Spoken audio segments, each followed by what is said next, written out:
बिस्मिल्लाहिर्रहमानिर्रहीम। खाना खाने का सुन्नत तरीका, सही तरीका क्या है, बहुत अहम जानकारी और पूरी डिटेल्स मैं आपके सामने रखूंगा। जैसा कि बुखारी शरीफ, मुस्लिम शरीफ, अबू दाऊद शरीफ, शमाइल तिरमिजी और दीगर किताबों में ये तमाम बातें मिल जाएंगी आपको। नंबर 1, दस्तरखान बिछाकर खाना खाएं। आजकल होता है ऐसे ही खाना खाने बैठ जाते हैं, लेकिन दस्तरखान का ख्याल रखना चाहिए। ये सुन्नत है, अल्लाह के रसूल सल्लल्लाहु अलैहि वसल्लम ने बिना दस्तरखान के खाना नहीं खाया है, इसलिए दस्तरखान का एहतमाम करें और इसके कई फवाइद हैं। नंबर 2, खाने से पहले दोनों हाथ, एक हाथ नहीं, खाना तो एक ही हाथ से है, दाहिने हाथ से, लेकिन दोनों हाथ को धोना है। कहां तक? वजू में पहली मरतबा जहां तक धोते हैं, गट्टों तक, यहां तक, इसे भी धोना है और इसे भी धोना है। और कितनी मरतबा धोएंगे? अच्छी तरह से धोना है, चाहे 1 मरतबा हो, 2 मरतबा हो, 3 मरतबा हो, आप धो सकते हैं, ताकि हाथ में जो गंदगी है, जो धूल वूल है, वो साफ हो जाए। असल मकसद ये है। और इसी तरह खाने के बाद भी आपको दोनों हाथ धोने हैं। ऐसा नहीं है कि खाने के बाद जो है एक ही हाथ धोगे, एक हाथ इस्तेमाल हुआ है तो एक हाथ धो लेंगे, नहीं, खाने के बाद दोनों हाथ धोना है आपको। 3, खाना शुरू करने से पहले बिस्मिल्लाह पढ़ना चाहिए। सिर्फ अगर आप बिस्मिल्लाह पढ़ेंगे ये भी बिल्कुल दुरुस्त है, या फिर आप पूरी दुआ अगर आप पढ़ना चाहें, बिस्मिल्लाहि व बरकतिल्लाह, आप इसे भी पढ़ सकते हैं। यहाँ पर एक गलती करते हैं, जायज है, ये गलती ठीक है, लेकिन ऐसा नहीं करना चाहिए। क्या?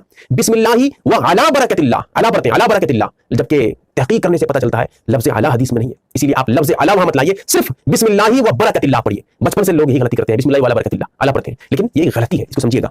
उसके बाद जोर से पढ़ने की बात इसलिए है कि अगर 4-5 आदमी खा रहे हैं तो उन्हें भी याद आ जाए, अच्छा दुआ पढ़नी है, वो भी दुआ पढ़ लेंगे। अगर आप अकेले हैं, आप आहिस्ता पढ़ सकते हैं, कोई दिक्कत नहीं है, कोई हर्ज नहीं है। और नंबर 4, दाहिने हाथ से खाना खाना चाहिए। और नंबर 5, अगर 4-5 आदमी बैठे हुए हैं या 2-3 आदमी हैं, जो भी है, तो कई आदमी अगर बैठ के खाना खा रहे हैं, उसमें से कोई बुजुर्ग हैं, कोई बड़े हैं, कोई मुरब्बी है, उनसे खाना शुरू कराइए। कहिए कि हजरत शुरू करिए, या फिर आप शुरू करिए, उनसे कह के शुरू कराएं, वो शुरू कर ले, फिर उसके बाद जो दूसरे हो वो शुरू करें। ये एक अदब है, ये एक इस्लामी तरीका है, ये एक निजाम है, इसको समझना पड़ेगा आपको।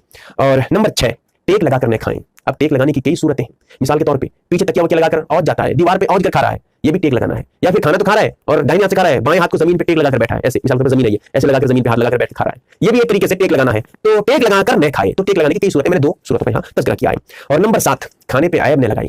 जो खाना उसे पसंद नहीं है, जो खाना वो खाता नहीं है, उन्हें खाए। कोई चीज ऐसी है, कोई ऐसा खाना है उसे पसंद नहीं है, वो खाता नहीं, ठीक है, नहीं खाए, उसे छोड़ दे, लेकिन उस पे ऐब लगाए, ये खाना ऐसे है वैसे है, ये खाना मैं मुझे पसंद नहीं, मैं खाता नहीं हूं, ये ऐसे है वैसे, खाने पे ऐब लगा रहा है। मिसाल के तौर पे खाना तैयार होकर आ चुका है, अब उस पे मिसाल के तौर पे कोई बात बता रहा हूं, खाने पे मिसाल के तौर पे चावल है, चावल थोड़ा सा जो है ये रह गया है, मतलब घुला नहीं है, थोड़ा सा नरम नहीं हुआ है, अब कहने लग जाएगा अरे कैसे चावल बनाए हो, ऐसे खराब है, वैसे वैसे वैसे, ऐब लगाना शुरू कर दिया। ठीक है, उसे जितना खाना है उतना खा ले, या उसे छोड़ के कोई दूसरा खाना खा ले। तो इस तरह करके कर सकते हैं, खाने पे ऐब नहीं लगाना चाहिए।